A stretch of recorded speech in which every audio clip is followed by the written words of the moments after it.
Sharmila talkies நேயர்களுக்கு வணக்கம்.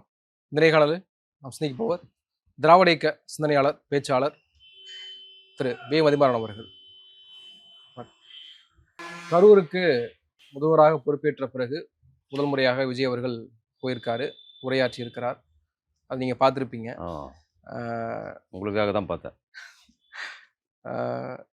தொடர்ந்து திமுக மீது பல குற்றச்சாட்டுகளை, தீய சக்தி திமுக, திருட்டு திமுக அப்படின்னு பல அடுக்கடுக்கான குற்றச்சாட்டுகளை தொடர்ந்து முன் வச்சிருக்காரு. கரூர் குறித்து பேசுகிற போது குறிப்பாக காவல்துறை நினைத்திருந்தால் என தடுத்து நிறுத்தி இருக்கலாம். ஒரு அசம்பாவிதம் நடக்குது, ஒரு விஷயம் நடக்க போகுது அப்படின்னா அவங்களுக்கு தெரிஞ்சிருக்கும். ஏன்னா அப்பயே தடுத்து நிறுத்தி இருக்கலாமே, கேன்சல் பண்ணியிருக்கலாமே. அப்போ என்ன நாடகமாடி அந்த இடத்துக்கு கொண்டு வந்து விட்டது யாரு, யாருடைய பேரால அது நடந்துச்சு அப்படின்ற ஒரு கேள்வி எழுப்பியிருக்காரு. எப்படி பார்க்குறீங்க? அவர் முதலமைச்சராக இருக்கிறாரு. அவர் குறித்து நம்ம எதுவும் கடுமையாக பேசிட முடியாது.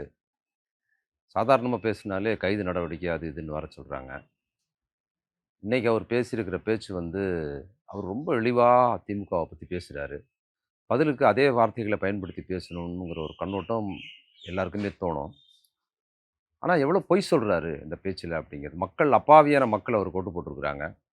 அந்த மக்கள் தான் என்ன சொன்னாலும் நம்புவாங்க, நம்பி தான் நம்மளை ஓட்டு போட்டிருக்கிறாங்க, இப்போவும் நம்புகிறாங்க அப்படிங்கிற அந்த ஒற்றை விஷயத்தில் வச்சுக்கிட்டு தான் அவர் கட்சி நடத்துகிறாரு, பேசுகிறாரு. அவ்வளோ பொய் சொல்கிறாரு. எல்லாம் சொன்னார். இந்த கரூர் சம்பவத்தில் 47 பேர் இறந்ததற்கான அடிப்படை உயிர்நாடி முதன்மையான பிரச்சனை அப்படிங்கிறது அவர் நாமக்கல்லில் இருக்க வேண்டிய நேரத்தில் தான் வீட்டில் இருந்தே கிளம்புறாரு. அடிப்படை பிரச்சனையே அதுதான். நாமக்கல்லுக்கு வருவதற்கு அவர் என்ன நேரம் கொடுத்தாரோ 12 மணிக்கு நாமக்கல்லில் இருப்பதா சொல்கிறாரு அப்படின்னு சொன்னால், அவர் அப்போ தான் வீட்டில் இருந்தே கிளம்புறாரு. எங்கேருந்து? சென்னையிலேருந்து கிளம்புறாரு. கிளம்பி விமான நிலையத்துக்கு, தனி விமான நிலையத்தில் அதை வந்தார் புலத்தர் விமான நிலையத்துக்கு வராரு. அப்போ சம்பவத்தின் துவக்கமே அதுதாங்க. அதை தான் நம்ம அப்பவும் திரும்ப திரும்ப சொன்னேன். அது பேசுனா நமக்கு எமோஷனல் ஆகுது. அந்த 47 பேர் இறந்ததுக்கான காரணம் கூட்டம் அதிகம் சேர்ந்தது. அந்த கூட்டம் அதிகம் சேர்ந்ததுக்கான அடிப்படை காரணம் என்னென்னா, அவர் நாமக்கல்லுக்கு போக வேண்டிய நேரத்தை போகிறதுல அவர் கரூருக்கு போக வேண்டிய நேரம் தான் நாமக்கல்ல நிற்கிறாரு. அப்போ அந்த லேட்டு இருக்குது பார்த்தீங்களா, அந்த லேட்டு தான் கூட்டத்தை கட்டுக்கணக்காமல் வச்சுக்கிட்டு போகுது. அது இல்லாமல் கூட்டம் ஏறுது. ஏன்னா இவர் ஒவ்வொரு இடத்துக்கும் லேட்டாக தான் போகிறார். இன்றைக்கும் இல்லை, எல்லா கூட்டத்துக்கும் சொன்ன நேரத்தை விட அதிகமாக போகிறதுக்கு காரணம் என்னென்னா, கூட்டம் அதிகம் சேரணும் அப்படிங்கிற ஒரு கான்செப்டில் தான் அவர் என்ன பண்ணுறாரு, சொன்ன நேரத்தை விட ஒரு அரை மணி நேரம் போகலாம், 1 மணி நேரம் லேட்டாக போகலாம், பல மணி நேரங்கள் தாமதமாக போகுது. அவர் மேடையை எந்த செட்டப்பும் இல்லை, சேர் போட்டு உட்கார செட்டப்பில் தெருமுனை கூட்டமாக தான் நடத்தினார். இல்லை, இன்றைக்கி வேறு உட்கார வச்சிருக்கிறார். அன்றைக்கெல்லாம் தெருமுனை கூட்டம் வண்டியில் வர்றாரு, பேசுகிறாருன்னு போது இவர் உட்காந்துக்கிட்டே பேசுகிறாரு, ஏசி வண்டியிலே வந்துடுறாரு. அங்கே நிற்கிற மக்கள், கடுமையான வெயிலில் நிற்கிற அவங்களுக்கு சேர் எதுவும் கிடையாது, நின்றுக்கிட்டு தான் பேசுகிறாங்க. அந்த மக்கள் குறித்து எந்த அக்கறையும் இல்லாமல் நமக்காக கடுமையான வெயில் அடிக்குது, சரியான வெயில். அப்போ இவ்வளவு கொடூரமான வெயில் அடிக்கிற நேரங்களில் நாம் ஒரு நேரம் சொல்கிறோம், அந்த நேரத்துக்கு போகாமல் அதை விட 4 மணி நேரம் 6 மணி நேரம் லேட்டாக இடத்துக்கு போகிறோமே அப்படிங்கிற ஒரு குற்ற உணர்வே அவருக்கு இல்லைங்க. இன்றைக்கும் அதை பற்றி ஞாபகம் இல்லை. அவ்வளோ நேரம் அந்த மக்கள் நிற்கிறாங்க குழந்தை குட்டியோட. அப்போவே இவர் வருவதற்கு முன்னாலே அவங்க மயக்க நிலைக்கு போகிறாங்க. அப்போ இவர் என்ன பண்ணுறாரு, இன்னும் கூட்டம் ஏற்றி கூட்டம் வந்ததுக்கு பிற்பாடு காவல்துறை பல முறை அவர் சொல்லியிருக்குது. இன்னைக்கு ஒரு முறை 2 முறை இல்லை. இந்த கூட்டம் இன்னொரு விஷயம் சொல்கிறாரு, கூட்டம் சொல்லலாமேன்னு. இது மாதிரி சம்பவங்கள் நடக்குது என்பதனால தான் கூட்டத்துக்கு அனுமதியே கொடுக்கல. இதற்கு முன்னால இதுபோல் சம்பவங்கள் நடந்திருக்கு. சம்பவத்தை குறிப்பிட்டு சொல்றாரு. பெரம்பலூருக்கு போறதுக்கு முன்னாடி அதுதாங்க. அதுக்கப்புறம் என்ன பண்றாங்க, கோர்ட்ல போய் கேஸ் போடுறாங்க, அவதூறா சொல்லி வாங்குறாங்க, கோர்ட்ல அனுமதி வாங்குறாங்க. பெரம்பலூர்ல என்ன விடலைங்கிறத இன்னைக்கு சொல்றாரு. அன்னைக்கு எவ்வளவு குற்றமா பேசினார் திமுகவுக்கு எதிராக, அந்த அரசுக்கு எதிராக அவ்வளவு பேசினார், வேணுமுனே பண்றாங்கன்னு பேசினார்ல. அதுக்கப்புறம் என்ன பண்ணாங்க, அரசு முடிவு பண்ணல.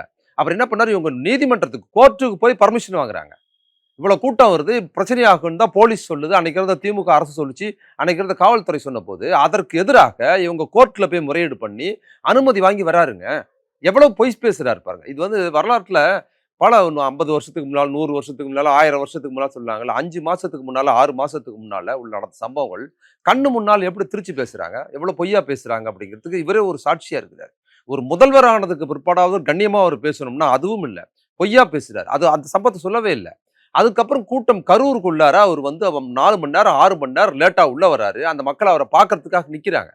என்ன நிற்கிறாங்கன்னா, ஏற்கனவே இவர் குறிப்பிட்ட நேரம், இவர் ஒரு 3 மணிக்கோ என்னமோ வராருன்னு வச்சுக்கோங்க, அந்த நேரம் குறிப்பிட்டிருக்காங்கன்னா, இவர் 3 மணி நேரம் 3 மணிக்கோ 12:30 மணிக்கோ வர நேரம் அவர் கொடுத்துருக்கிறாரு. ஆனால் அவர் என்ன பண்ணுறாரு, 6:30 மணிக்கு மேலே தான் அங்கே போகிறாரு. உள்ள போகும்போது என்ன ஆகுதுன்னா, கூட்டம் பல மடங்கு ஏறுது. மாலை என்னும் போது என்ன ஆகுதுன்னா, இவங்க கூட்டு வந்த கூட்டம் ஆச்சா, அதற்கு பிற்பாடு இவர் வராருன்னு சொல்லி அதுக்கப்புறம் வந்தவங்க இருக்கிறாங்கல்ல, கடைக்கு வந்தவங்க, போனவங்க, வந்தவங்க, பஸ் ஏற வந்தவங்க, விஜய் வராருன்னு அந்த கூட்டம் அந்த இடத்தில் கட்டுக்கடங்காத கூட்டமா மாறுது.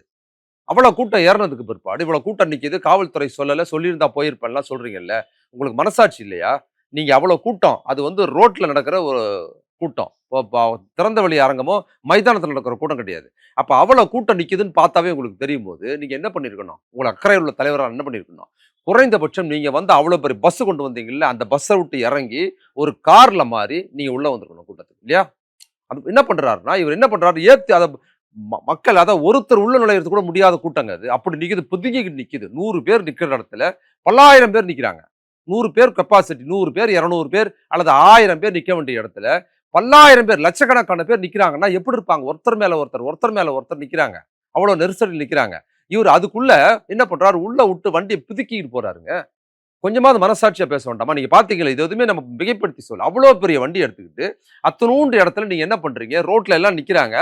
நீங்க என்ன பண்றீங்க? ஒரு பக்கத்துல தான் அந்த பஸ் போய் ஒரு பக்கத்துல அப்படியே முழுமையா நிக்குது. அப்ப அங்க நின்றிருந்த மக்கள் எங்க போவாங்க? அப்ப மக்கள ஒரே வாரத்துல அது கடந்து போறாருல்ல, கேன்சல் பண்ணிருக்கலாமே. ஏங்க அதத்தாங்க கேன்சல் பண்ற ப்ராசஸ் தான் சொன்னா நீங்க சண்டைக்கு வரீங்களே. இப்பவும் இந்த 5000 பேர் லிமிட்டோட நீங்க கூட்டம் நடத்துறீங்கல்ல, இப்ப எல்லா கூட்டத்துக்கும். இதத்தானே அன்னைக்கு அரசு அனுமதி இல்ல, 5000 பேர் தான் நடத்தணும்னு சொன்னபோது என்ன பண்ணீங்க? எதிர்ப்பு தெரிவிச்சீங்கல்ல. ஏன் நீங்க தானே கவர்மெண்ட். நீங்க 50,000 பேரை வச்சு கூட்டம் நடத்திக்க வேண்டியது தானே. ஏன் முடியல உங்களால? அன்னைக்கு இதே தான் திமுக அரசு பண்ணுச்சு. இதை லிமிட்டால தான் வரணும், வரையறுத்தான் வைக்கணும், உங்க கூட்டத்தை வந்து எவ்வளவு பேர் வரீங்க அப்படிங்கிறத முடிவு பண்ணுங்க அப்படின்னு சொல்லி தான். ஏன்னா இந்த மாதிரி அசம்பாவிதம் நடந்து இறந்துருவாங்க அப்படிங்கிற இவர் கூட்டம் வரது தடுக்கணுங்கிற கண்ணோட்டத்துல இல்ல. அசம்பாவிதத்துல உங்க பார்க்க வரவங்க இறந்துருவாங்கிறதுனால வரையறுக்கப்பட்டு 5000 பேருக்கு மேல வரக்கூடாதுன்னு சொன்னா அதுக்கு எதிராக எவ்வளவு பேசுறீங்க நீங்க? பயப்படுறீங்களா? எங்க மக்களை நீங்க அடக்குறீங்களா? அப்படிலாம் இவ்வளவு அவதூறு பேசணும் நீங்க. இன்னைக்கு அதே இடத்துல 5000 பேர், நீங்க முதலமைச்சர் 5000 பேர் மட்டும் தான் அனுமதிக்கிறீங்க. இன்னைக்கு நீங்க 50,000 பேர் விட வேண்டியது தானே. ஏன் விட முடியல? திமுக அரசு அன்னைக்கு என்ன செஞ்சதோ அதை தான் உங்க கூட்டம், அதன் பிரகாரம் தான் உங்க கூட்டம் இன்னைக்கு நடக்குது. அப்படிதான் நடக்குது. அப்ப நீங்க என்ன பண்றீங்க? அந்த சம்பவத்தை மீண்டும் நீங்க திமுக மேல நிகழ்த்துறீங்க. நீங்க நிகழ்த்திட்டு இன்னொரு சம்பவம், நீங்க போறீங்க, அவ்வளோ நேரம் அந்த மக்கள் நிக்கிறாங்க, உடல் உபாதைகள் போறதுக்கான விஷயங்களுக்கு வாய்ப்பு இல்லைங்க. குடிக்க தண்ணி இல்லை அவங்களுக்கு. குடிக்க தண்ணி இல்லாம நிக்கிறாங்க. குடிக்க தண்ணி இல்லாம பல பேர் சுருண்டு விழுந்திருக்கிறாங்க. அப்ப தண்ணியே இல்லாம எந்த எந்த ஸ்ட்ரக்சரும் இல்லாம 6 மணி நேரம் அங்க பெண்களும் ஆண்களும் பக்கத்துல இருந்து வந்த கூட கிடையாது. வீட்டுல போய் குடிச்சிட்டு வந்துடலான்னு பல மைல் பஸ்ல, டவுன் பஸ் பிடிச்சி பல தூரத்துல இருந்து வந்திருக்காங்க. அவங்க திரும்பியும் போக முடியாது. சாப்பிட எதுவும் இல்ல. அவ்வளவு மோசமான சூழல்ல அந்த மக்களை நீங்க 6 மணி நேரம் காக்க வச்சுட்டு அதுல கொண்டாந்து பிதுக்கிக்கிட்டு அவ்வளவு பெரிய பஸ்ஸை கொண்டாந்து நசுக்கிட்டு அதுக்கப்புறம் என்ன பண்ணீங்க? எப்படி நிகழ்ந்தது? அது இன்னொரு கொடூரமா அங்க சம்பவம் நடக்குது. அதுக்கப்புறம் பின்னால் இருக்கிறவங்க எல்லாம் அவங்கள பாக்குறதுக்கு ரசிகர்கள் முண்டி அடிக்கிறாங்க. வாலிபர்களா இருக்கிறவங்க முண்டி அடிக்கிறான். பெண்களும் குழந்தைகளால தாங்க முடியல. அந்த பெண்கள் குழந்தைகள் மேல ஏறி வந்து பசங்க போறாங்க. அப்ப என்ன பண்றீங்க? நீங்க தண்ணி யாருக்க வேணும்னு சொல்லும் போது தண்ணி பாட்டில எடுத்து நீங்க போடுறீங்க கூட்டத்துல. இவர் போடுறாரு தண்ணி பாட்டில. அப்போ நீங்க விஜய் பாக்குறதுக்கே நிக்கிறாங்கன்னா விஜய் கைப்பட்ட தண்ணி பாட்டில வாங்குறது எவ்வளவு பெரிய விஷயம் அது. முந்திரானுங்க அந்த பசங்க எல்லாரும், பெண்கள் ஆண்கள்லாம் விஜய் கைப்பட்டு வர தண்ணி பாட்டிலுங்கிறது வாங்குறதுக்காக முந்தி வராங்க. அவ்வளவு நெரிசல்கள் உங்க கண்ணு முன்னால நிகழ்து. சரி, தடுத்து விட்டாங்க, போலீஸ் வரல, தடுத்து விட்டாங்கன்னு சொல்றீங்கல்ல, நிகழ்ந்தது பாத்தீங்கல்ல நீங்க. நிகழ்ந்ததுல ஏன் ஓடுனீங்க? யாருங்க ஓடுனீங்க? வீட்டுல போய் ஜாலியா இருந்தேன்னு என் மேல அவதூறு சொல்றாங்க திமுக. உங்களை யாருங்க வீட்டுக்கு போக சொன்னது? திமுக வீட்டுக்கு போக சொன்னது? திமுக தான் உங்களை வேணுமே சதி பண்ணி கொண்டாந்து விட்டுருச்சுன்னு சொல்றீங்க, அவதூறு சொல்றீங்க இல்ல. அதனாலதான் நடந்ததுன்னு சொல்லி கண்ணு முன்னால் நடந்துருச்சு இல்ல. நீங்க ஏன் விட்டுட்டு ஓடுனீங்க? திமுக உங்களை போக சொல்லிச்சு வீட்டுக்கு. ஓடுங்க, வீட்டுக்கு போயிட்டு ஒரு வாரம் பொறுத்து நீங்க வீடியோ போடுங்க சொல்லிச்சா திமுக? உங்க கண்ணு முன்னால நசுங்கி சாகுறாங்க. நீங்க திபுன்னு கரூர்ல இருந்து கிளம்பி நாமக்கல்ல போய் தங்கியிருக்கலாம்ல நீங்க. கரூர்ல தங்க முடியாட்டி கூட அட திருச்சியில தங்கியிருக்கலாம்ல நீங்க. ஏன் நீங்க கேட்க ஓடுனீங்க? உங்களை யார் திருப்பி போக சொன்னது? திமுக அவங்க போக சொல்லிச்சு. கொஞ்சமாவது நேர்மையும் மனசாட்சியும் வேண்டாமா? ஒரு முதலமைச்சரா இருந்து ஒரு பொறுப்பா பேச வேண்டாமா? எல்லாத்துக்கும் எவிடன்ஸ் இருக்கு இல்லங்க. நீங்க தானே சாட்சியா இருக்கிறீங்க இதுக்கு. இன்னைக்கும் சொல்றாரு ஸ்டாலின் ஆபரேட்டிங் ப்ரொசீஜர் இருக்கு நினைச்சிட்டு இருக்கீங்க. நீங்க தான் முதலமைச்சர் நினைச்சிட்டு இருக்கீங்களா? இவர் நினைச்சுக்கிட்டு இருக்காருங்க. அப்படி இவர் நினைச்சுக்கிட்டு இருக்காரு. இவங்களோட நிர்வாக சீர்கேடு இருக்கு பாத்தீங்களா? இந்த நிர்வாக சீர்கேடு, இவங்க ஆட்சிகளோட லட்சணம் பாக்குறோம் பாத்தீங்களா? ஒவ்வொரு இடத்துல என்ன சம்பவம் நடக்குது, முதலமைச்சர்கள் ரீல் போடுறது, எந்த பொறுப்பும் இல்லாம அரசு நடக்கிறது பாத்தீங்களா? அதனால என்ன பண்றாரு? இவங்க பழிய தூக்கி ஏதாவது போடுறாங்க, தலையிடுறாங்க, எங்களை எதை பண்றாங்கன்னு சொல்வதற்காக மடை மாத்துறாரு. என்ன தலையிடு இருக்கு? நீங்க ஊழலை பத்தி எவ்வளவு பேசுறீங்க? அழிச்சு தூக்குவோன்றீங்க. அப்படி தூக்கிட்டோம், அந்த ஊர்ல இருந்த ஊழலை கண்டுபிடிச்சிட்டோம். எவ்வளவு பொய் பேசுறீங்க? இவ்வளவு ஊழல்ங்கிறீங்களே. இந்த பக்கத்துல மேல மேடையில வந்து நின்னார் ஒருத்தர். யாரு அவரு? எம்ஆர் விஜய். யாரு அவர்? தியாகியா, சுதந்திர போராட்ட தியாகியா அவரு? திமுகவுக்கு நீங்க வந்து ஊழல்ன்றீங்க. ஊழல் குற்றச்சாட்டு நிரூபிக்கப்பட்டு பெரும் கேஸ் எல்லாம் போறவங்க அவங்க. எம்ஆர் விஜயபாஸ்கர், அப்புறம் வந்து விராலிமலை விஜயபாஸ்கர் சேர்த்து விட்டுருக்கீங்களா? கொஞ்சமா எவ்வளவு பொய் என்பதற்கு அதுவே சொல்றேன். இவரை கடைசியா புகழ்ந்து பேசி அவர் வர அந்த கரூர்ல விஜயபாஸ்கர் ஒரு ஒரு ஒரு பேசும்போது சொல்றாரு, இந்த மாதிரி ஆட்சி அப்படிதான் சொல்லிட்டு அவர் சந்திக்கும் வாய்ப்பு கிடைத்தது எனக்கு. அவ்வளவு சிறப்பான வாய்ப்பு. 2 மணி நேரம் பேசிக்கிட்டு இருந்தேன். அவர்ட்ட ஒரே ஒரு கோரிக்கை வச்சேன். என்ன கோரிக்கை வச்சேன்னா, என் தோள் மேல கை போட்டு ஒரு போட்டோ கொடுக்க முடியுமான்னு கேட்டேன்னு சொன்ன உடனே, அந்த இடத்துல தான் எனக்கு விஜய் ரொம்ப பிடிச்சது. அவரோட சிரிப்பு அட பாவி அப்படின்ற மாரி ரொம்ப எளிவான ஒரு சிரிப்போட திரும்பி பார்த்தாரு அவரு. எப்படி இருக்காரு பாருங்க அவரு. அதபால் நம்ம அவ்வளோ பெரிய ஊழல் செய்து பான் பராக் வித்தவன், குட்கா வித்தவனை எல்லாம் கொண்டாந்து உங்க கட்சியில சேர்த்துக்கிட்டு, நீங்க திமுக ஊழல் பண்ணிருச்சு, விடமாட்டோம், ஓட விடமாட்டோம் என்ன பண்ண போறீங்க? உங்க கட்சியில சேர்த்துக்க போறீங்களா கூட்டு வந்து? ஊழலுக்கு அதிகமாயிடுச்சு நிரூபிக்கப்பட்டதுன்னா என்ன பண்ணுவாரு? கட்சியில கொண்டாந்து சேர்த்துப்பாங்க போல தெரியுது. அப்படிதான் சேர்த்திருக்காங்க அண்ணா திமுகல இருந்து. இல்ல என்ன பேச விடுங்க. பேச மாட்டீங்க. வாய திறங்க சிஎம்னு சொல்றாங்க. வாய திறந்து பேசுனதுக்கு 5 நிமிஷம் பேசுனது குளத்தூர்ல கொத்து பரோட்டா போட்டாங்க. என்ன கொத்து பரோட்டா போட்டாங்க? நீங்க வந்து நீங்க சட்டசபையை குறித்து தான் பேசுறாங்க. நீங்க பேசுங்க வாயை திறந்துன்னு சொல்றது சட்டசபை இல்ல. சட்டசபை எதுக்கு இருக்கு? சட்டசபை என்பது பேசுவதற்காகத்தான். பேசினா ஓடுறாங்க எங்க அப்படின்றாரு. ஓடுறாங்க? இவர் என்ன பண்றாரு? எழுதி வச்சுக்கிட்டு பேசுறாருங்க. கேட்கிற கேள்விக்கு பதில் சொல்ல மாட்டாரு. பேசாம உட்காந்துருக்காருங்க. பேசாம ஒரு ரியாக்ஷன் இல்லாம உட்காந்துருக்காரு. அப்படியே உட்காந்துருக்காரு. கோல்டன் பீச்ல ஒருத்தர் இருப்பாரு அது மாதிரி. எந்த சிரிப்பு இல்ல, ஒண்ணும் இல்ல. பேசாம உட்காந்துருக்காருங்க. எதுவுமே பண்ண மாட்டேறாரு.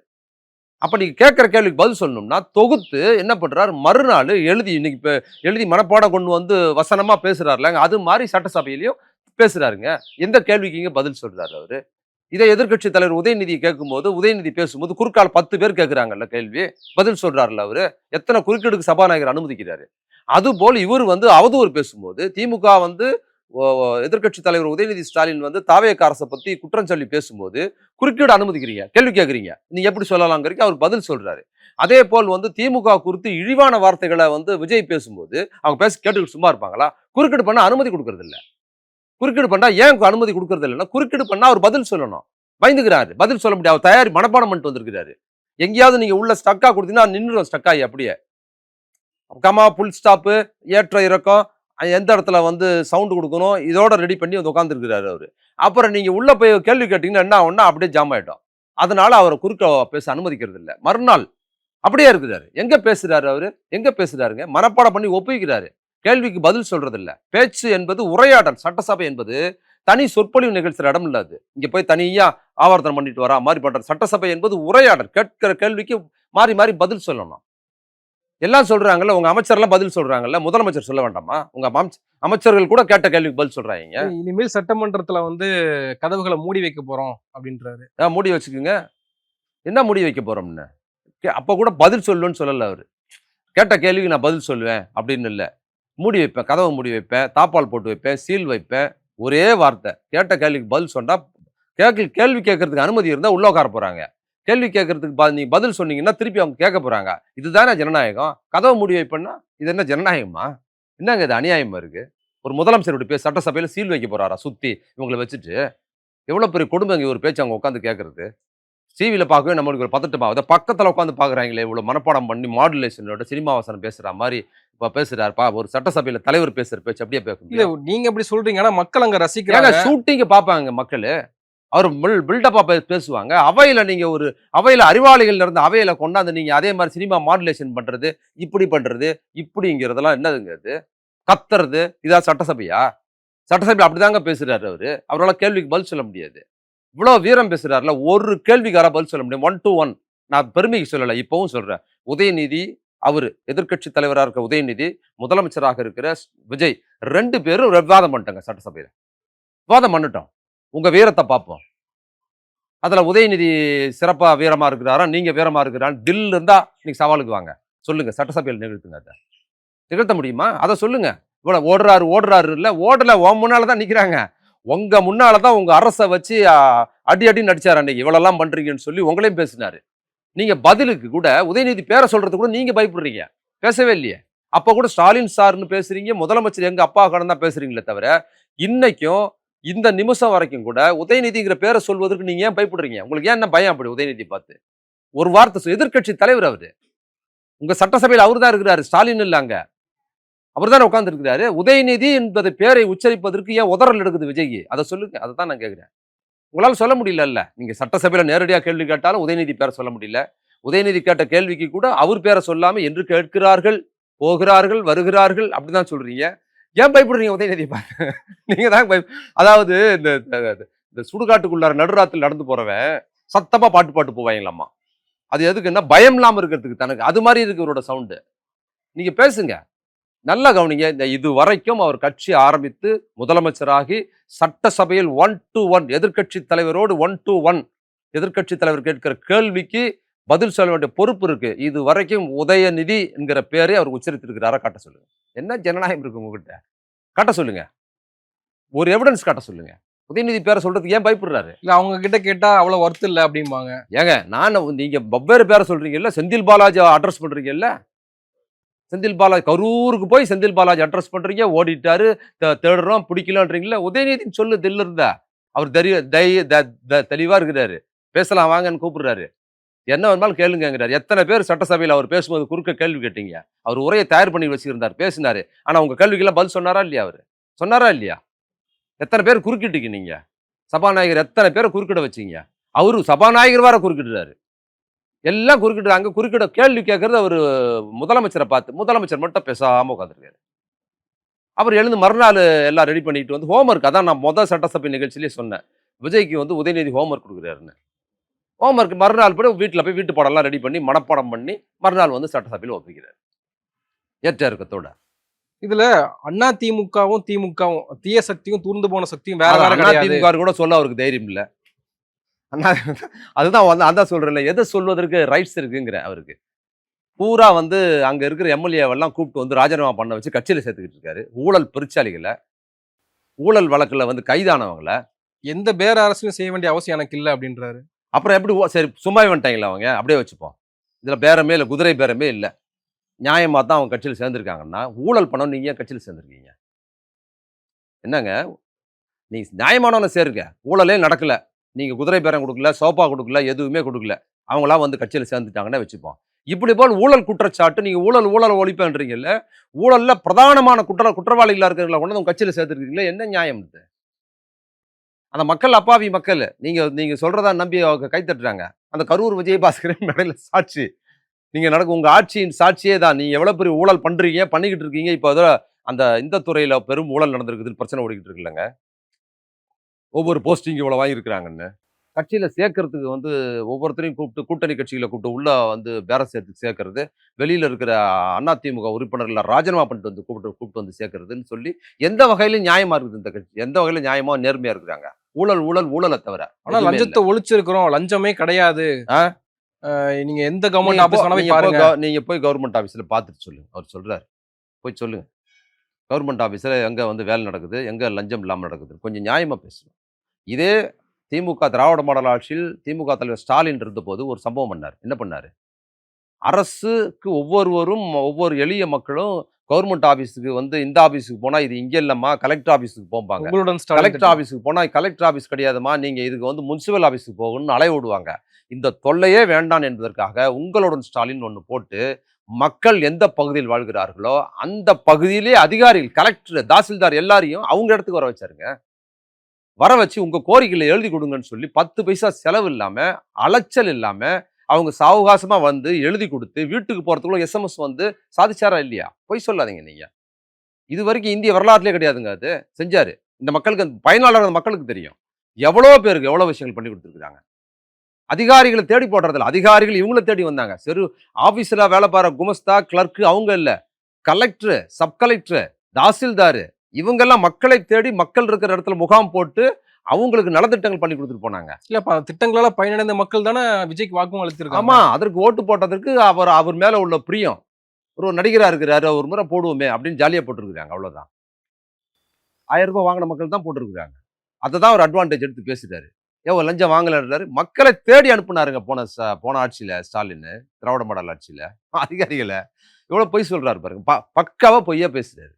அவர் அரசு நிகழ்ச்சிக்குரிய எந்த கண்ணியமும் அதுல இல்ல, எந்த மரியாதையும் அதுல இல்ல. அங்க இருந்ததெல்லாம் இந்த விஜயபாஸ்கர், அப்புறம் அவரு பள்ளிக்கல்வித்துறை அமைச்சர். பணி நியமனங்கள் கொடுக்குறாங்க அப்படின்னா அரசு நிகழ்ச்சி தானே. அப்படித்தானே. ஆனா அரசு நிகழ்ச்சிக்கான எந்த ஆதாரமும் இல்லையா? அது வந்து திமுக எதிர்ப்பு கூட்டம் மாதிரி தான் நடந்துச்சாங்க. என்ன ஜனநாயகம் இது? அங்க போய் நீங்க சொன்னது போல செந்தில் பாலாஜி அவர்களை சொல்றாரு, ஓடுறாருன்றாரு. இன்னொருத்தர் வந்து சிங்கப்பூர்ல போய் படுத்திருக்காரு.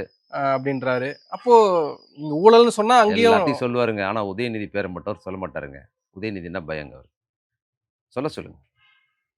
சட்டசபையில 1 டூ 1 உதயநிதி பேசும்போது அப்படியே உட்காந்துக்கிறாரு தலைய குனிஞ்சு கீழ. 1 டூ 1 பார்க்கறதுக்கு அவருக்கு பயம். உதயநிதிங்கிற பேர சொல்றாரு. சட்டசபை எதிர்க்கட்சி தலைவர். இவ்வளோ தைரியமா பேசுறாரு. அங்க போய் அங்க கூட அவர் பேர சொல்ல மாட்டார். எதிர்க்கட்சி தலைவராக இருக்கிற உதயநிதி அவர்கள்ன்னு சொல்ல வேண்டியதானே? சட்டசபையில சட்டசபை உறுப்பினராவே இல்லாத ஸ்டாலின் சார ஏன் கூப்பிடுறீங்க அங்க? இன்னைக்கு எதிர்க்கட்சி திமுக. எதிர்க்கட்சி தலைவர் உதயநிதி. தில் இருந்தா சொல்லுங்க. நியாயமா இருந்தா சொல்லுங்க. இதுல முக்கியமான மையப்புள்ளி வந்து இடைத்தேர்தல் தான். ஆமா, அது வந்து நெறைய இடங்கள்ல அவர் குறிப்பிட்டும் பேசுறாரு. ஆமா. நீங்க வந்து இது மட்டும் பத்தாது. இனி வரும் காலங்கள்ல நிரந்தரமாக ஒரு அடிய குடுக்கணும். நிரந்தர வெச்சு வெளுத்து விடுங்க. நிரந்தர இடைத்தேர்தல வச்சு வெளுத்து விடுங்கன்னு இவர வெளுத்து விட போறாங்க இடைத்தேர்தல்ல. கண்டிப்பா. ஏன்னா, தேர்தலுக்கு முன்னால இப்படி ஒரு முகம் மக்கள் எதிர்பார்க்கல. இவர்ட்ட இப்படி ஒரு முகம் இருக்கும்னு எதிர்பார்க்கல. இப்ப ஆட்சியாளரா வந்துட்டாரு. ஆட்சியாளரா வந்ததுக்கு பிற்பாடு இவரோட குறைகள் மக்களுக்கு தெரிய ஆரம்பிக்குது. இவர் என்ன சொன்னாரோ எதையுமே இவர் செய்யல. நான் ஆட்சிக்கு வந்தோனே 6 கேஸ் குடுப்பேன்னாரு. வந்த உடனே குடுப்பேன்னாரு. குடுக்க முடியல. ஆட்சிக்கு வந்தோனே ரூ. 2,500 குடுப்பேன்னாரு. குடுக்க முடியல. எல்லா திட்டங்களும் அறிவிச்சாரு. எதுவுமே அவரால குடுக்க முடியல. ஆனா திமுக ஆட்சிக்கு வந்திருந்தா ரூ. 2,000 குடுத்திருப்பாங்க. அவங்க ஆட்சி வந்திருந்தா ரூ. 8,000 கூப்பன் குடுத்திருப்பாங்க. மக்கள் அத யோசிக்கிறாங்க. இவர் வந்தா இவர் கதை வந்து இவர் என்ன பண்றாரு, அங்கருந்து அதிமுகல இருந்து இருக்கிற எம்.எல்.ஏக்கள தன் கட்சியில சேர்த்துக் கொள்வதில் தான் கவனம் எடுக்கிறாரே தவிர, ஆட்சியில் இவர் கவனம் எடுக்கல. ரொம்ப நாள் பொறுத்து என்ன பண்றாரு, அண்ணா செப்டம்பர் மாசம் அண்ணா பிறந்த நாள் அன்னைக்கு மோதிரம் போட போறோம் குழந்தைகளுக்குன்னு இருக்காரு. அப்ப என்ன சொன்னாரு, பொதுவா சொன்னாரு. ரீல் தாய்மாமன் இல்ல, ஆமா, ரியல் தாய்மாமன். அதாங்க ரியல் தாய்மாயம் தான். முதல்ல எல்லாத்துக்கும்னாரு. இப்ப அரசு மருத்துவமனை மட்டும் சொல்லியிருக்கிறாங்க. அது ஒண்ணு தான் இப்ப அறிவிச்சிருக்கிறாரு. அது செப்டம்பர் 15 வந்தா தான் தெரியும். அதற்கு முன்னால் சொன்ன எந்த ப்ராசஸையும் அவர் செய்யல. இல்ல அதுக்கு பதிலா தான் சில விஷயங்கள் மேற்கொண்டு சொல்றாரு. இந்த கடந்த ஆட்சியில வந்து நிறைய ஓட்டைகள் இருந்திருக்கு. பாத்திரத்துல ஓட்டை இருந்திருக்கு. ஏங்க, தண்ணி எங்க போச்சுன்னே தெரியல. கடந்த ஆட்சியின் சிறப்பா இருந்ததுனால தான் இந்த ஆட்சியில் இவர் நடத்துறாரு. இப்ப ரூ. 1000 குடுக்குறாரு. எப்படி குடுக்குறாரு? கட்டணமில்லா பேருந்து போகுது. அதுல போய் என்ன பண்றாரு? நடுவுல பேர் மட்டும் எடுக்குறாய்ங்க. விடியல் எடுத்துட்டேன். விடியல்லாம் இவங்களுக்கு பிடிக்காது. அடிமையா இருக்கணும். அப்படியே கொத்தடிமை மாரி விடியல்ங்கிற வார்த்தை, அதெல்லாம் இவங்களுக்கு பிடிக்கிறதில்ல. அதுதான் இவங்க என்ன பண்ணி எந்த எந்த நிலத்தடத்தை இம்ப்ளிமெண்ட் பண்ணிட்டு இருக்கிறாங்க. இன்னைக்கு இந்த அரச பரவால்ல அப்படின்னு யாராவது சொல்ல முடியுதுன்னா, அது கடந்த ஆட்சியில் ஸ்டாலின் அவர்கள் போட்ட திட்டத்த நடைமுறைப்படுத்துறது மட்டும் தான். வேற எதையும் ஆணியும் பிடிக்கல அவங்க. என்ன பண்ணாங்க? ஏதாவது ஒண்ணு சொல்லுங்க. அம்மா உணவ மெயின்டெயின் பண்றது, அதுக்கப்புறம் காலை உணவு திட்டம் நடத்துறது, விடியல் பேருந்து குடுக்கறது, ரூ. 1000 குடுத்தது. நீ ரூ. 1500 கூட உன்னால குடுக்க முடியலல்ல. நான் என்ன சொல்றேன், நீ 2500ன்ன. அவரு குடுத்த 1000 தானே குடுக்குற. நாங்க ஒவ்வொன்னா சரி பண்றோம். ஒவ்வொன்னா சரி பண்ண ஒவ்வொன்னும் சரி பண்ணாம நீ என்ன பண்றீங்க? வேற என்ன பேசுறீங்க? அப்ப தேவையில்லாம எதுக்கு பேசுறீங்க? போன ஆட்சியில் என்ன பண்ணாங்களோ, அதத்தான் நீட்சியா பண்ணிக்கிட்டு இருக்கிறீங்க. ஆனா அவங்க வந்தா பண்ணியிருப்பாங்க. ஏன் பண்ணியிருப்பாங்கன்னா, அவங்களுக்கு நிர்வாகம் தெரியும். காசே இல்லாத போது தான் ஒன்றிய அரசோட இணக்கமா இல்லாத சூழத்தை ஒன்றிய அரசு தமிழ்நாட்டை வஞ்சிக்கும் போது தான் அவங்க ரூ. 1000 குடுக்குறாரு. பல்வேறு திட்டங்கள செஞ்சாரு. இன்னைக்கு வந்திருந்தாங்கன்னா, இந்த ஆட்சியில் நிர்வாகத்துல கடந்த 5 ஆண்டுகள்ல அவங்க பண்ண சாதனையில இருந்து இன்னொரு டைமென்ஷனா வந்து ரூ. 2,000 குடுத்திருப்பாரு அவரு. ரூ. 8,000 குடுத்திருப்பாரு. இந்நேரம் முடிஞ்சிருக்கும். அதெல்லாம் குடுத்திருப்பாங்க. இப்ப குடுக்க முடியாது இவரால. என்ன பண்றாரு? தொடர்ந்து திமுக மேல பழி சொல்வதின் மூலமாக தன் காலத்த கடத்துவாரு. இல்ல நான் வந்து தொட்டுப்பார், சீண்டிப்பார்லாம் சவால் விட இப்ப மாட்டேன். என்ன சொன்னாரு? இப்ப அவரு தானே பேசுறாரு. இல்ல அது வந்து ஒன்றிய அரசு சொல்றாரு அவரு. சட்டசபையில நான் தொட விட மாட்டேன், தொடவும் விட மாட்டேன்லாம் சொன்னீங்கல்ல. இந்த ஊழல பூரா தொட்டு தூக்கிட்டே இருக்கீங்கல்ல. என்ன பண்றீங்க? எல்லாரையும் கொண்டாந்து ஊழல் பேர்வையில ஊழல் செஞ்சா விட மாட்டேன், தொட மாட்டேன், பட மாட்டேன்லாம் பேசுனீங்க சட்டசபையில. வெளியில பூரா ஊழல் கட்சிக்காரன கட்சியில சேர்த்துக்கிட்டு இருக்கீங்க. ஆனா இதுல டாக் லெஸ் ஒர்க் மோர். நாங்க வந்து பேச மாட்டோம். இப்ப கர்நாடக மேகதாது விஷயம் அவர் குறிப்பிட்டு பேசுறாரு. நாங்க வந்து அதுக்குடனே நாங்க வந்து நீங்க எப்படி விடாம ஏங்க இருப்பீங்க? பேச மாட்டாங்கிறதே பேசிதாங்க சொல்றாரு. என்ன பேசுறாரு? இந்த பேசினாரு ஒரு 20 நிமிஷம் பேசியிருப்பாரு. 1/2 மணி நேரம். என்ன அதுல என்ன உருப்படியா அரசின் நலத்திட்டங்கள் குறித்தும், ஆட்சி நிர்வாகம் குறித்தும், ஆட்சியில் எவ்வளவு பணம் இருக்குது, என்ன பண்ண முடியும், என்ன நிர்வாகம் நடக்குதுன்னு ஒரு வார்த்தை பேசினாரா? என்ன பேசினாரு? கரூர் அவதூறு பேசினாரு. திமுக மீதான அவதூறு பேசினாரு. வேற என்ன பேசினாரு? ஏதாவது ஒண்ணு சொன்னாரா? ஏதாவது தெரியுமா அவருக்கு அத பத்தி? முதலமைச்சரா இருக்கிறார். என்ன நிர்வாகம் நடக்குது? இந்த இந்த 55 நாளில் நாங்கள் நிர்வாகமாக எதை செய்திருக்கிறோம்னு சொன்னாரு. ஏதாவது ஒண்ணு சொன்னாராங்க? சொல்லுங்க. அவர் தானே பேசினார் முதலமைச்சர். ஒரே இவ்வளவு நேரம் பேச்சுல திமுக கடுமையா பேசினாரு. கரூர் சம்பவத்தை திசை திருப்பி பழைய மாதிரி திருப்பி பேசினாரு. எல்லாம் பேசினாருங்க. 55 நாட்களில் நாங்கள் என்ன செய்திருக்கிறோம்னு ஒண்ணு சொன்னாரா? செப்டம்பர் 15 நான் மோதிரம் போட போறேன்னு சொல்லியிருக்கிறாரு. இந்த 55 நாள் நீங்க என்ன ஆணி எடுத்து போட்டீங்க? அத சொல்லுங்க. ஏதாவது என்ன பண்ணி ஒரு சம்பவம் சொல்லுங்க. என்ன பண்ணியிருக்கிறீங்க? யாராவது லஞ்சம் கேட்டா வந்து சொல்லுங்க. இது எங்க எங்க ஆட்சி, எங்க விஜயனுடைய ஆட்சி, விஜயனுடைய ஆட்சின்னு சொல்லுங்க. போய் சொன்னா விஜய்கிட்டே போய் சொல்லுன்பாங்க. எங்ககிட்ட ஏன் சொல்றீங்க? அவர்கிட்டயே போய் சொல்லும்பாங்க. என்ன போய் அரசு அலுவலகத்துல போய் என்ன வேலை நடக்குது இங்க? என்ன போய் கேட்கறது? லஞ்சம் கேட்க மாட்டாய்ங்க. அப்புறம் வாங்கன்னு சொல்லுவாய்ங்க. என்ன நடக்குது வேலை அங்க? என்னங்க வேலை என்ன நடக்குது போய் கேட்கறதுக்கு மக்களு? ஏதாவது ரேஷன் கார்ட புதுப்பிக்கணும், அத புதுப்பிக்கணும்னா லஞ்சம் கேட்க மாட்டாங்க. அப்புறம் வாங்கம்பாங்க. அப்புறம் வாங்குங்கிறதுக்கு லஞ்சம் எல்லாம் வாங்குறதில்ல எந்த ஊர்லயும். அப்புறம் லஞ்சம் குடுத்தாலும் வேலை நடக்காதுன்னு தெரியும். இப்ப லஞ்சம் வாங்குறதுல இல்ல. என்ன ப்ராசஸ் பண்றதுன்னே இல்லையே அதிகாரிகளுக்கு. அதிகாரிகள் இத நடைமுறைப்படுத்தலான்னு அரசு ஒரு திட்டத்த சொன்னா தானே நடைமுறைப்படுத்த முடியும். ரூ. 1000 அக்கவுண்ட்க்கு போயிடுது. இப்ப ரூ. 1000 போய் ஒருத்தர் ஒவ்வொரு ஆபீஸ்ல போய் நிக்க வேண்டிய அவசியம் கிடையாது. ரேஷன் கடையில போய் நிக்க வேண்டிய அவசியம் கிடையாது. அது அக்கவுண்ட்லயே போடுற ப்ராசஸ போன முதலமைச்சர் பண்ணிட்டாரு. ஸ்டாலின் அவர்கள் பண்ணிட்டாரு. அது பாட்டுக்கு ஆட்டோமேட்டிக்கா போயிடுது. இப்ப மக்கள் போய் கேட்டாங்கன்னா எந்த வேலையும் நடக்காது. என்ன நடக்க போகுது? இல்லம்மா நாளைக்கு வாங்கம்மா. இன்னும் அரசு திட்டம் வரலம்மா. ஜிஓ வரலம்மான்னு சொல்லப் போறாங்க. நீங்க ஜிஓ போடுங்க. என்ன என்ன சட்டத்த நீங்க இம்ப்ளிமெண்ட் பண்ணிட்டீங்க? மக்கள் போய் கேட்டு இல்லன்னு சொல்லப் போறாங்க இப்ப அவங்க. அரசு அதிகாரி வேலை பார்க்கறதுக்கு என்ன திட்டம் புதுசா குடுத்துருக்கீங்க? ஒண்ணுமே இல்லையே. இறுதியா இந்த நினைவு சின்னம், ஏன்னா வரலாற்றுல கரூர் வந்து எங்களுடைய அடையாளமாக இருக்கும் அப்படின்னு சொல்றதுக்காக நம்ம ஒரு நினைவு சின்னத்தை வந்து கட்டுங்க. உருவாக்க போறோம். அந்த நினைவு சின்னம் தான் உங்களின் குற்ற உணர்வாகவும், உங்களோட எல்லா தவறுகளுக்கும் ஒரு சாட்சியாவும் இருக்க போகுது. பொய் சொல்லி மாத்திர முடியாது. நீங்க வைங்க, நினைவு சின்னம் வைங்க, என்ன வேணுமானாலும் வைங்க. 41 உயிர்கள் இறந்து போனத பத்தி உங்களுக்கு எந்த குற்ற உணர்வும் இல்ல. ஓடிட்டேன், வீட்ல ஜாலியா இருந்தெல்லாம் பேசுறாங்க, குற்றச்சாட்டு சொல்றாங்கன்னு சொன்னீங்களே, எவ்வளவு நாள் பொறுத்து பேசுனீங்க? 5 நாள் பொறுத்து தான் நீங்க வெளிய வந்தீங்க. அங்க நடந்த சம்பவம் நடக்குதுன்னு தெரிஞ்சு, அங்கருந்து நீங்க காலி பண்ணி போயிட்டு 5 நாள் பொறுத்து வந்தீங்க. இதுக்கப்புறம் 285 நாள் பொறுத்து இன்னைக்கு தான் அங்க போயிருக்கிறீங்க. இன்னைக்கு தாங்க போயிருக்கிறீங்க. முதலமைச்சர் ஆன ஒண்ணு கூட நீங்க போலீங்க. அந்த மக்கள போய் பார்க்கணும்னு கூட போல நீங்க. இவ்வளவு நாள் பொறுத்து இன்னைக்கு தான் அங்க போயிருக்கிறீங்க. இடைத்தேர்தல் வருது. ஆ இன்னைக்கு தான் அங்க போயிருக்கிறீங்க. அரசு வேலை வாய்ப்பு குடுக்க போறேன்னு சொல்லி ஒரு ஸ்கீம் எடுத்துக்கிட்டு அங்க போயிருக்கிறீங்க. என்ன அக்கறை இருக்கு உங்களுக்கு அந்த மக்கள் மேல? இதுவரைக்கும் நடந்த ஏதாவது அவர் பேசின பாடி லாங்குவேஜ்ல 41 பேர் இறந்து போன அந்த இடத்தில் இருக்கிறோங்கிற குற்ற உணர்வோ அல்லது ஒரு இரக்க உணர்வோட இருக்குதா அது பேச்சு? ஏதாவது ஐய்யய்யோ! குற்ற உணர்வு கூட தேவையில்ல. 41 பேர் இறந்து அந்த அந்த அந்த ஊர்ல போய் பேசுறாருங்கிறது எனக்கு சங்கடமா இருக்கு அந்த வீடியோ பார்க்கறதுக்கு கூட. அவருக்கு ஏதாவது அவர் பாடி லாங்குவேஜ்லயோ, அவர் பேசின ஸ்டைல்லயோ ஏதாவது ஒரு ஐய்யய்யோ! வருத்தம் இருக்காங்க.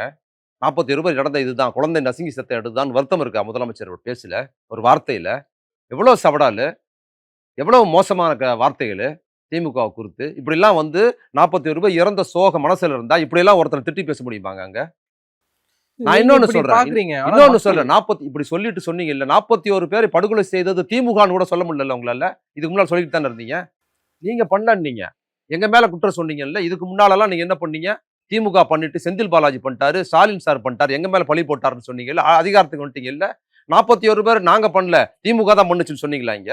சொல்ல முடியல. ஏன்னா நீங்க தான் பண்ணீங்க. உங்க மேல தான் உங்க கூட்டத்துல தான் நடந்திருக்குது. உங்களால சொல்ல முடியல. திருப்பி சொல்லுங்க. சொல்ல முடியலல்ல. அன்னைக்கு கூட நீங்க தான் பண்ணீங்க. உங்க கூட்டத்துல தான் நடந்திருக்குதுன்னு தெரிந்தபோது கூட, அன்னைக்கு வந்து நீங்கலாம் வந்து ஸ்டாலின் பண்ணிட்டாரு, திமுக பண்ணுச்சு, செந்தில் பாலாஜி பண்ணிட்டாரு, நீங்கலாம் அவங்க மேல குற்றம் சொல்லும்போது கூட, அவங்க திரும்ப கூட சொல்லலங்க. உதயநிதியோ, தலைவர் ஸ்டாலினோ ஒரு வார்த்தை திரும்பி நீங்க தாங்க பண்ணீங்க அப்படின்னு கூட சொல்லல. இந்த சூழலில் இப்படி இறந்து போயிருக்கிற மக்களை வந்து இந்த மாதிரியான நேரங்கள்ல அரசியலா பேசக்கூடாதுங்கிறதுனால இவங்க திரும்பி கூட நீங்க தான் பண்ணீங்கன்னு கூட இவங்க சொல்லவே இல்லைங்க. முதலமைச்சரும், துணை முதலமைச்சரும் கூட அன்னைக்கு. ஆனா நீங்க எவ்வளவு கண்ணிய குறைவா இன்னைக்கு பேசுறீங்க. இல்ல நீங்க ஒரு ஒரு குற்ற உணர்வே இல்லாம இப்படி பேசுறாருன்றீங்க. ஆனால் மக்கள் அங்க ஆர்ப்பரிக்கிறாங்க. இதை வந்து மக்கள் சில பேர் வந்து ஆமாங்க. ரசிக்கப்படும். அதனால தாங்க அவர் ஜெயிச்சிருக்காரு. அதனால தான் அவர் ஜெயிச்சிருக்காரு. அன்னைக்கு இப்போ இல்லங்க. அன்னைக்கு இறந்து கொஞ்ச நாள் பொறுத்தான சம்பவங்களின் போது அவர் என்ன பண்ணுவாருன்னு தானே பேசுனாங்க மக்களு. மக்கள் அப்படி இருக்கிறாங்க. அத நம்ம ஒத்துக்க தான் செய்றோம். மக்களுக்கு புரியும். எப்போ? இல்ல நான் புரியும்னு சொல்றது இந்த இடைத்தேர்தல்ல வந்து அவர் நினைக்கிற மாரி நடக்காது. இடைத்தேர்தல் இந்த எலக்ஷனுக்கு முன்னால முதலமைச்சராக ஆவதற்கு முன்னால் விஜய் முதலமைச்சர் ஆயிட்டாருன்னா, என்ன நடக்கும் அப்படிங்கிற ஒரு தொனி இருந்ததுல்ல அவங்க கிட்ட. அது மாறி இருக்குது இன்னைக்கு. அன்னைக்கு முதலமைச்சராவோ, ஆட்சி நிர்வாகம் பார்த்துட்டாங்க. பார்த்ததுக்கு பிற்பாடு இந்த 3 மாசத்துல இந்த 55 நாள் எதையுமே சொல்ல முடியல அவங்கள. ஏதாவது கேட்டு பாருங்க. அவரு பண்ணுவாருன்னு தான் சொல்லுவாங்களே தவிர, அது நெகட்டிவான ஒரு கண்ணோட்டத்த உருவாக்கி இருக்கு. இடைத்தேர்தல் அது பிரதிபலிக்கும். அது இல்லாமல் எந்த 2 கட்சியும் திமுக, அதிமுக 2மே மோசமானதுன்னு சொல்லி தான் ஓட்டு வாங்குனாரு. இன்னைக்கு அதிமுகவுல ஊழல் பண்ண எல்லாரும் சேர்த்துக்கிட்டு இருக்காரு. மக்கள் பார்க்குறாங்க. நடக்கிற இடைத்தேர்தல் எங்க நடக்க போகுது? 1 தான் இவர் தொகுதி. திருச்சி கிழக்கு. மீதி பூரா அதிமுக தொகுதி. அந்த அதிமுகவில் ஏற்கனவே இவர் வேணான்னு ஓட்டு போட்டிருக்காங்க அந்த மக்களு. தெரியுதா உங்களுக்கு? அது இவர் தொகுதி இல்ல. இவர் ஜெயிச்சு முதலமைச்சர் ஆவதற்கு இடைத்தேர்தல் நடந்த தொகுதி, இடைத்தேர்தல் நடக்கிற தொகுதியில் காரணம் இல்ல. அவங்க ஏற்கனவே இவர் பில்டப் நடிகர் வேண்டாம் எனக்கு நடிகர்னு ஓட்டு போட்டு அதிமுக தான் ஓட்டு போட்டு இவங்க ஜெயிக்க வச்சாங்க. அந்த தொகுதியில் நடக்க போகுது. அப்ப என்ன பண்ண போறாங்க? ஏற்கனவே அதிமுக வேட்பாளரா கரூர் விஜயபாஸ்கர், விராலிமலை விஜயபாஸ்கர்லாம் இப்போ வந்து விசிலுக்கு மாறிட்டாங்கல்ல. அந்த மக்கள் வெறுப்புல இருக்காங்க. அப்ப என்ன இவ்வளவு ஓட்டு போட்டு ஜெயிச்சு, இவ்வளவு கஷ்டப்பட்டு 1 மாசம் கூட ஆவல ஜெயிக்க வச்ச ஆளுகள எம்எல்ஏ பதவி ராஜினாமா பண்ணி உங்க கட்சியில சேர்த்துருக்கிறீங்களே, இதுதான் உங்க ஜனநாயகமான்னு மக்கள் கேட்பாங்க. அப்ப அதிமுக ஓட்டு 2ஆ பிரியும். அதிமுகவுல இருக்கிற ஓட்டு இந்த விஜயபாஸ்கர் இந்த மாரியான போனவங்க கொஞ்சம் பேர் எடுத்துட்டு போறாங்கன்னு சொல்லி வச்சுக்கங்க. ஆனா அந்த ஓட்டு வந்து விசிலுக்கு விழாது. வெறுப்புணர்வா தான் மாறும். அதனால இவருக்கு இடைத்தேர்தல்ல தக்க பாடத்தை மக்கள் கற்பிப்பாங்க. ஏன்னா எதுவுமே இவரு தொகுதி கிடையாது. ஏற்கனவே இவருக்கு அவங்க போடல. இது இல்லாம ஏற்கனவே நாங்க ஓட்டு போட்டாலே இவரு தோற்கடிச்சிருக்கிறாருங்கிறதுனால இன்னும் கூடுதல் வெறுப்போட தான் இருப்பாங்க. அது போனவங்களுக்கு வந்து இங்கிருந்து அதிமுக விட்டு வெளிய போயிருக்கிறாங்க. அவங்களுக்கு செல்வாக்கு பெற்ற விராலிமலை விஜயபாஸ்கர்லாம் செல்வாக்கு பெற்றவரு. அவரு இண்டிவிஜுவலா செல்வாக்கு பெற்ற அவரு செல்வாக்கு பாதிக்கப்படும். இங்க போனதுனால. அவர் ரெட்டை இலையில நின்னதுனாலயும் அதிமுகல இருந்ததுனால தான் அவருக்கு ஓட்டு விழுந்தது. இந்த இவங்களுக்கெல்லாம். இப்ப அந்த சின்னமும் இல்ல. அதிமுகவுக்கு துரோகம் பண்ணிட்டு, ரெட்டலைக்கு துரோகம் பண்ணிட்டு, ஓட்டு போட்ட எங்களுக்கு துரோகம் பண்ணிட்டு, நீ விஜய் கட்சியில போய் சேர்ந்துட்டியே அப்படின்னு மக்கள் குற்றவாளிய பார்ப்பாங்க. நீ ஊழல் ஒழிக்கிறன்னு அப்ப இவங்கள கொண்டு போய் சேர்த்திருக்கிறியே. இது என்ன ஊழல்ங்கிற கண்ணோட்டம் இவர் 7 தொகுதி வச்சிருக்காரு. 10 பேர் கூட வருவாங்க. எல்லா தொகுதி அதிமுக தொகுதி ஒரு தொகுதி கூட ஜெயிக்க முடியாது. நன்றி. நிறைய நன்றி. விஷயம் பகிர்ந்தீங்க. மகிழ்ச்சி.